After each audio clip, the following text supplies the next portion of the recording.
Pourtant, le 2 novembre 2021, le ministre de l'Intérieur d'alors, Aly Ngouille Ndiaye, avait demandé la suspension de toutes les opérations foncières. Celle-ci est de vigueur jusqu'au moment où nous tenons ce point de presse. Avant de prendre cette décision, le ministre avait effectué un déplacement à Keur Moussa pour s'enquérir de la situation.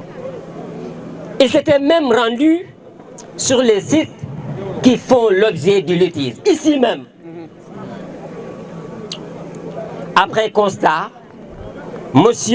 Aly Ngouille Ndiaye avait demandé aux populations de Keur Moussa de continuer à exploiter leurs terres, en donnant comme instruction à ce qu'aucune action de lotissement ne soit effectuée jusqu'à nouvel ordre.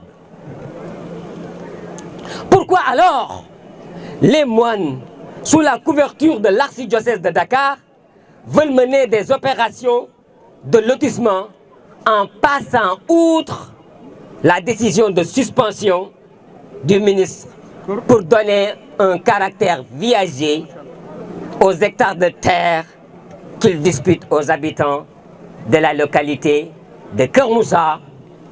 Écoutez bien, Keur Moussa, Mbir Diam, Ndoyen Ray, Ndoyen 2, Ndoyen Dior, Soulouf et une partie de Sébikotane.